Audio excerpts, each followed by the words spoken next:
কাজী রকিবউদ্দিন ও K M Nurul Huda কমিশনের নিয়োগ ও দায়মুক্তি কেন অবৈধ হবে না জানতে চেয়ে রুল জারি করেছে হাইকোর্ট। 4 সপ্তাহের মধ্যে এই রুলের জবাব দিতে বলা হয়েছে। রিটকারীর আইনজীবী বলছেন, এই দুই কমিশনের নিয়োগ অবৈধ হলে আইনি প্রশ্ন উঠবে তাদের অধীনে হওয়া দুটি নির্বাচন নিয়েও। আর অ্যাটর্নি জেনারেল বলেছেন, কোনো রাজনৈতিক দলের নিবন্ধন বাতিল করার ইচ্ছে নেই এই সরকারের। তামজিদ সুমনের রিপোর্ট। 2014 সালের জাতীয় নির্বাচনের 2 বছর আগে প্রধান নির্বাচন কমিশনার হিসেবে নিয়োগ দেওয়া হয় কাজী রকিবউদ্দিন আহমেদকে। সেই কমিশনের অধীনে অনুষ্ঠিত হয় একতরফা 10ম জাতীয় সংসদ নির্বাচন। রকিবের মেয়াদ শেষের পর দায়িত্বে আসেন কে এম নুরুল হুদা। 2017 সালে নিয়োগ পান তিনি। তার অধীনে অনুষ্ঠিত হয় 2018 সালের আরেকটি বিতর্কিত নির্বাচন। রকিব ও হুদা কমিশনের দুটি নির্বাচনই দেশে বিদেশে ব্যাপক সমালোচনার জন্ম দেয়।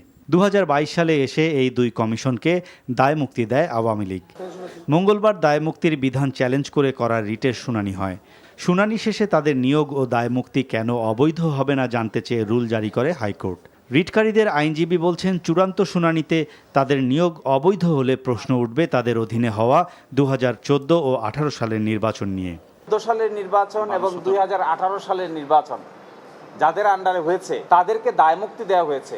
রুলে আমরা এটাই চেয়েছি যে তাদের এটাকে দায়মুক্তি দেওয়ার যে আইন, এই আইনটা কেন অসাংবিধানিক হবে না, এই মর্মেই আমাদের হাইকোর্ট বিভাগ আজকে রুল জারি করেছেন। বাকিটা শুনানির সময় আপনারা সবাই জানতে পারবেন। 4 সপ্তাহের রুল। এদিকে আওয়ামী লীগের নিবন্ধন বাতিল চেয়ে করা রিটের শুনানিতে রাষ্ট্রের প্রধান আইন কর্মকর্তা হাইকোর্টকে বলেছেন, আওয়ামী লীগের নিবন্ধন বাতিলের কোনো ইচ্ছে বর্তমান সরকারের নেই। একই সাথে ব্যক্তির অপরাধের দায় সংগঠনের উপর দেওয়ার পক্ষে নন তিনি।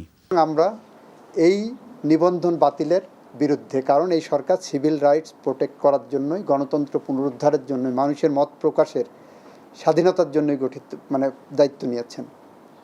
সেই জায়গা দাঁড়িয়ে এই সরকার কখনোই কোনোভাবেই একটি রাজনৈতিক দলের নিবন্ধন বাতিল করার এই প্রক্রিয়া সমর্থন করতে পারে না। অন্তর্বর্তীকালীন সরকার কতদিন ক্ষমতায় থাকবে সেটি আদালত নির্ধারণ করে দিতে পারে না বলেও মন্তব্য করেন attorney general. Tamjid Suman, NTV news, Dhaka.